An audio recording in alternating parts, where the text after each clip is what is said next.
यदि आप धीरे धीरे प्रवेश नहीं करते हैं तो यह फटा जाएगा। मुझे किसी को देखने दो। हेलो दोस्तों, मैं आपका नेबुला हूँ। आप सभी कैसे हैं? मुझे आशा है कि आप बहुत अच्छे हैं। और मैं प्यार में बहुत अच्छा हूँ, क्योंकि मैं कभी भी मुझे जो प्यार दिया था उसे कभी नहीं भूलूंगा।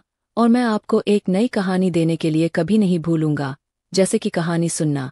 मुझे आशा है कि आप आशा करते हैं खड़े हो जाएंगे और आप सभी अपने हस्त निर्मित करने के लिए हेडफोन पर बैठते हैं। अगर आपको मेरी कहानी सुनने में मजा आता है तो निश्चित रूप से मेरा चैनल सदस्यता लेगा। तो चलो बिना बात किए वास्तविक कहानी पर जाएं। मेरा नाम चांदी है। मैं 19 साल का हूँ।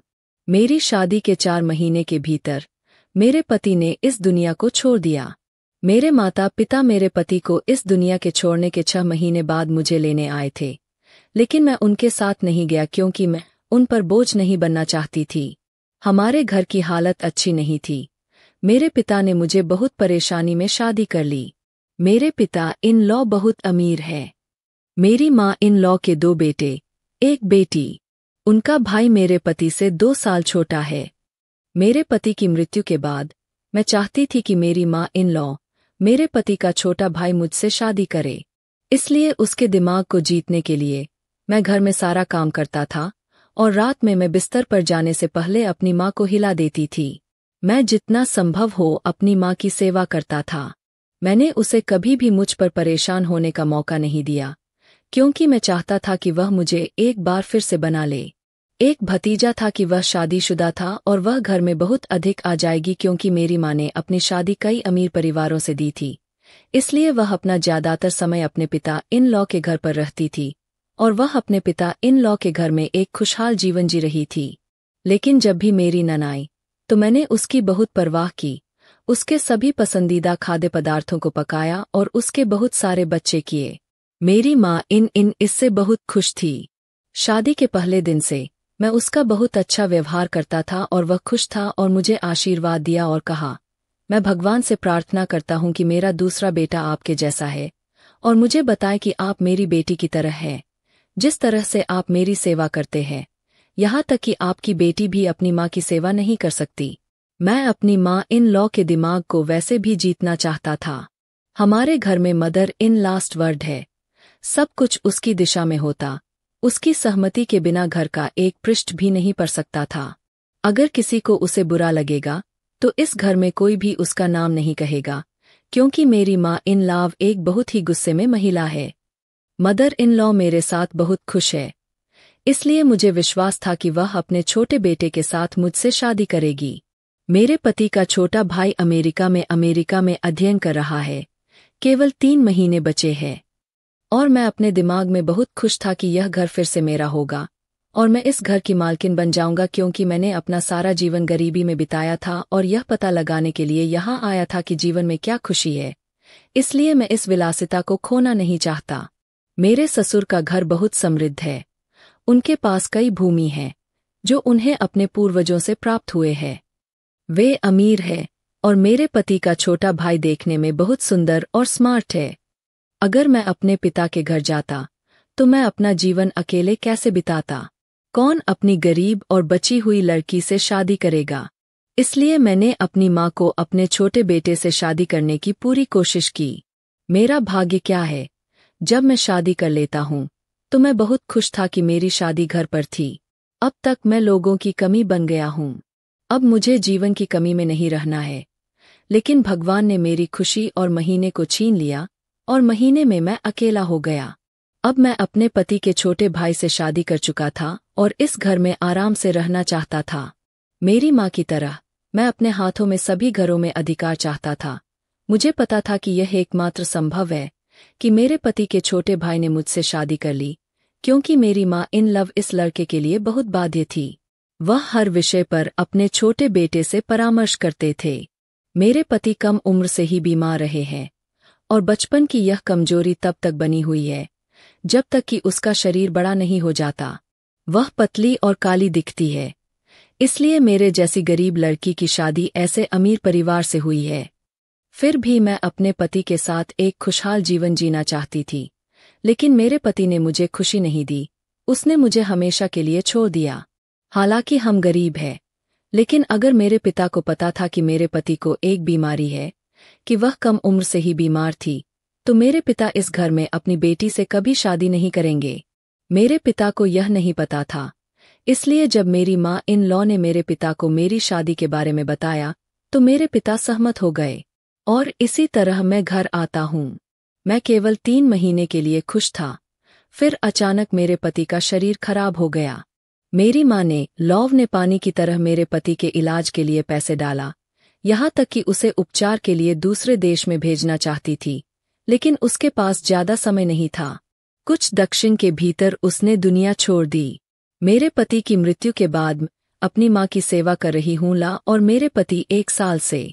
लेकिन मुझे उस दिन बहुत बुरा लगा, जिस दिन मेरी माँ इन लॉ ने कहा कि मैं अपने छोटे लड़के के लिए एक लड़की की तलाश कर रही थी, ताकि मैं उससे शादी कर सकूं। मैंने अपने दिमाग में सोचा कि अगर मैंने उनके सामने बहुत काम किया है, अगर मैं उनकी सेवा को ध्यान से कर रहा था, तो मेरी माँ इन खुश हो सकती है, मुझे अपने छोटे बेटे की पत्नी बनाए। लेकिन मैं कल्पना नहीं कर सकता था कि मेरी सारी मेहनत और आशा व्यर्थ होगी। एक दिन मैं और मदर इन लॉ एक बहुत प्रसिद्ध तांत्रिक पिता के पास गए। नहीं, मेरी माँ कितनी देर तक इस पिता के पास आ रही थी।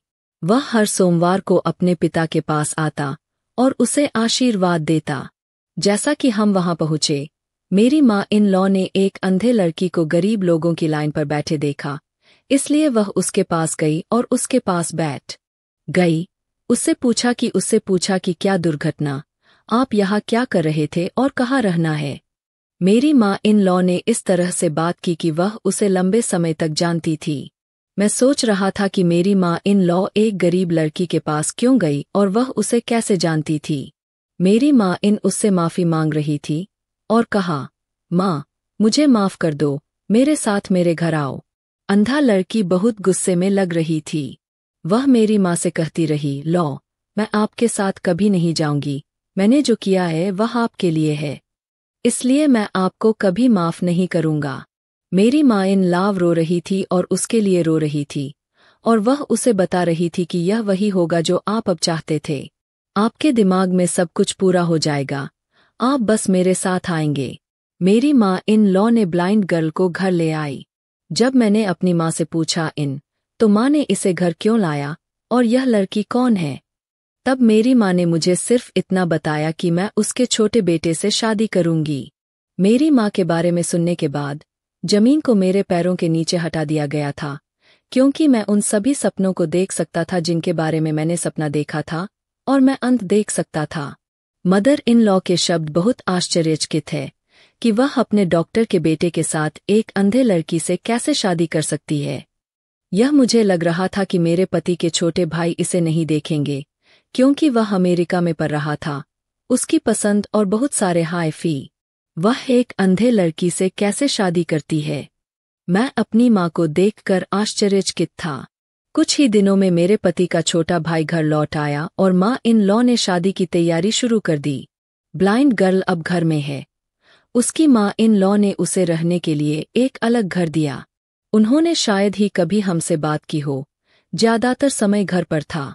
माँ इन लॉ अपने घर आती थी। जब मेरी माँ ने इन लॉ ने मुझे अपने पति के छोटे भाई से शादी के बारे में बताया, तो मेरे पति के छोटे भाई ने शादी के लिए सहमति व्यक्त की। मैं सोच रहा था कि रोहित शादी के लिए कैसे सहमत हो सकता है। वह एक अंधे लड़की को कैसे पसंद करती थी। फिर मैंने फिर से सोचा, मेरी माँ इन लॉ ने रोहित को यह नहीं बताया कि उसने जिस लड़की को किया था वह अंधा थी। मैं अपने पति के छोटे भाई को किसी तरह बताने की कोशिश कर रही थी। एक दिन मुझे मौका मिला और रोहित देने की कोशिश की। रोहित, आपकी माँ आपसे एक अंधी गरीब लड़की से शादी करना चाहती है। मुझे सुनने पर रोहित ने मुझे आश्चर्य के साथ देखा और कहा, बॉडी की चिंता मत करो, मुझे अपनी माँ पर पूरा विश्वास है, वह मेरे साथ कुछ भी बुरा नहीं करेगा। मैंने अपना सिर नीचे कर दिया और चुप हो गया। शादी के समय मेरे पति का छोटा भाई लड़की को देखकर बहुत खुश था, जैसे कि वह पहले कभी इतनी खुश नहीं थी। मैं उसे खुश देखकर आश्चर्यचकित था। मेरे पति का छोटा भाई इतना खुश क्यों है? वह इतनी खुश है कि एक अंधा लड़की उसकी पत्नी बनने जा रही है। मेरा आश्चर्य बिल्कुल कम नहीं था। समझ नहीं पा रहा था कि क्या चल रहा था। मेरे पति के छोटे भाई ने ब्लाइंड गर्ल से शादी कर ली और मेरी आंखों के सामने उसने अपनी पत्नी का हाथ पकड़ लिया और घर चली गई। अब तक मैंने जो भी सपने देखे हैं वे टूट गए हैं। सास ने मुझे निर्देश दिया कि अब से आपको अपने पति के छोटे भाई और आपके पति की पत्नी की सभी जिम्मेदारियां लेनी चाहिए, क्योंकि आपके पति के छोटे भाई की पत्नी अंधा है। इसलिए मैंने आपको खाने और पीने से उसकी सारी जिम्मेदारियां दी। मुझे उन शब्दों को पसंद नहीं था जो मैं अपनी माँ की सेवा करता था। अब मेरी माँ ने फिर से मेरे पति के छोटे भाई की पत्नी को मेरे कंधे की जिम्मेदारी दी है। मैंने साहसपूर्वक अपनी माँ से बात करने का फैसला किया, और उसके कमरे में गया। मैंने उससे पूछा कि वह मेरे बारे में क्या सोच रहा था और मैं कब तक मुझे इस तरह बनाऊंगा। सबसे पहले आप सिर्फ आप थे, अब तुमने एक अंधे लड़की को मेरे सिर पर रखा है। आप मेरे पति की माँ हैं, इसलिए मैं आपकी सेवा करती थी, लेकिन मैं उस अंधे लड़की के लिए जिम्मेदारी नहीं लूंगा। मेरी माँ इन लॉ ने मुझे यहाँ आने और मेरे पास बैठने के लिए कहा। मैं आपको बताता हूँ कि लड़की कौन है। अब मेरी माँ इन लॉ यह बिल्कुल पसंद नहीं थी। मेरा दिमाग उसके पास नहीं जाना चाहता था। ऐसा लग रहा था कि मैंने इस घर को इस समय छोड़ दिया है, क्योंकि मेरे सभी इरादे खत्म हो गए हैं। अब मैं उन्हें सुनकर अब क्या हासिल करूं? लेकिन उसके पास जाने के लिए मजबूर किया। मदर इन लॉ ने कहा कि रोहित उस समय अमेरिका नहीं गया था और इस लड़की का नाम हमारे क्षेत्र में ज्योति था। रोहित और ज्योति एक दूसरे से प्यार करते थे। रोहित ने मुझे कई बार बताया ज्योतिषी के घर पर अपनी शादी के बारे में जाने के लिए, लेकिन वे हमसे गरीब है और मैं रोहित की शादी एक बहुत अमीर परिवार को देना चाहता था। रोहित ने मुझे कई बार बताया है कि लव का पैसे के लिए कोई मूल्य नहीं है, लेकिन मुझे समझ नहीं आया। मैं लड़की के घर गया और उनसे कहा कि वह अपनी बेटी को अपने बेटे से दूर रहने के लिए कहे। मुझे पता है कि आपकी आंखें मेरे धन पर है। यही कारण है कि आप मेरे बेटे को अपनी बेटी के साथ फंसाते हैं, लेकिन आप जो चाहते हैं वह बिल्कुल नहीं होगा। मैं इसे कुछ भी नहीं होने दूंगा। ज्योति की माँ रो रही थी और मुझे बता रही थी कि हमने अपनी बेटी को ऐसा कुछ नहीं बताया। हम गरीब हैं, लेकिन हमारे पास सम्मान भी है। यदि आप यहाँ आते हैं और इस तरह कहते हैं तो हमारा मन धूल के साथ मिलाया जाएगा। भगवान की प्रार्थना कृपया यहाँ छोड़ दें। महिला ने मुझे बताया कि आज के बाद मैं अपनी बेटी को आपके बेटे के साथ चलने नहीं दूंगा। आप सुनिश्चित होने के लिए घर जाते हैं। जब मैं उनके घर गया और उनकी बात सुनकर बहुत से लोग बाहर इकट्ठा हुए। पड़ोस में हर कोई इस तरह जानता है। गरीब लड़की की माँ शर्म से रो रही थी। मैं घर लौटने के बाद रोहित मुझसे बिल्कुल बात नहीं कर रहा था। मैंने उसे खाने के लिए बुलाया, लेकिन वह खाना नहीं खाना चाहता था। मैं अब रोहित की स्थिति को स्वीकार नहीं कर सकता था, क्योंकि इससे पहले कभी नहीं। रोहित ने मुझसे कभी बात नहीं की थी और मेरे किसी भी सवाल का जवाब नहीं दिया। रोहित एक बहुत ही आज्ञाकारी लड़का था। मैं एक बार फिर से दौड़ता, और अब यह इसलिए है क्योंकि लड़की उसे वह सब बुलाती है जो मैं उनके घर गया और सभी गांवों के सामने।